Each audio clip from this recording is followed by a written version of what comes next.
नमस्ते. मी naturopathy doctor सरदार पाटील, योग शिक्षक आहे. 2016 पासून या फील्डमध्ये आहे. बऱ्यापैकी आता ओळख आहे बऱ्याच लोकांची. प्रत्येक वेळा मीटिंगमध्ये भेट होत राहते. प्रत्येक वेळा नवनवीन रिझल्ट येतात. डिव्हाइस घेतली होती घरी पप्पांच्या शुगरच्या प्रॉब्लेमसाठी. 2.5 महिन्यात पप्पांची शुगरची गोळी टोटल बंद झाली.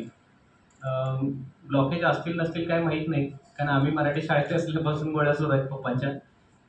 मला वाटते आज त्यांचं वजन 74 किलोवरनं 64 किलोवर त्याला 10 किलोचा रिझल्ट आला आहे. जवळजवळ एक 5 ते 6 महिने झाले डिव्हाइस लावून. पप्पांच्यासाठी मशीन घेतली होती. घरात आम्ही सगळी पाणी पित होतो. मग वाटलं योगा सगळ्यांना शिकवतोय, पाणीसुद्धा सगळ्यांना शेअर करायला हरकत नाही. घरातली डिव्हाइस बाहेर घेतली, एक छोटीशी रूम केली आणि पाणी लोकांना देण्यासाठी सुरुवात केली. आता परवाचीच गोष्ट सर, माझ्याकडे एक पेशंट आहे, तानाजी पाटील असं त्यांचं नाव आहे. त्यांचे रिपोर्ट आहेत सर, 99% असे 2 ब्लॉकेजेस त्यांना आणि 85 ते 95 पर्यंतचे जवळजवळ 7 ते 8 ब्लॉकेज आहेत.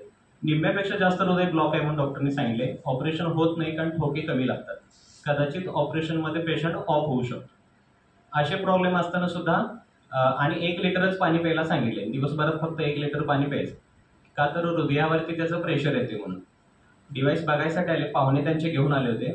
मी सेंटरवरतीच त्यांना 1 लिटर पाणी पाजलं आणि दिवसभरासाठी म्हणून 5 लिटर पाणी दिलं. म्हटलं एकदा वापरून बघा आणि मग ठरवा. 1 लिटर पाणी पिल्यानंतर सुद्धा त्यांनी सुरुवातीला भीतच पाणी पिलं, की कदाचित काहीतरी प्रॉब्लेम होईल म्हणून शंका बऱ्याच होत्या. पण पाणी पिल्यानंतर ते म्हटले की अहो 1 लिटर पाणी पिलोय, मला पिल्यासारखं वाटत नाही पाणी. म्हटलं हरकत नाही, इथूनच तुमच्या रिझल्ट यायला सुरुवात झाल्या.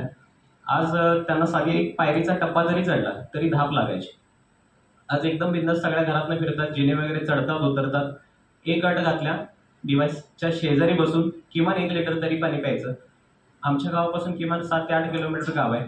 दररोज माणूस येतो पाणी नेण्यासाठी. असे एकच नाही तर असे भरपूर रिझल्ट आहेत. कदाचित अजून एक 2-3 महिने जर पाणी त्यांनी यूज केलं तर त्याच्यानंतर तो प्रॉब्लेम सुद्धा त्यांचा बराच क्लिअर झालेला असणार आहे आणि हे त्यांचे रिपोर्टच सांगतील. धन्यवाद सर.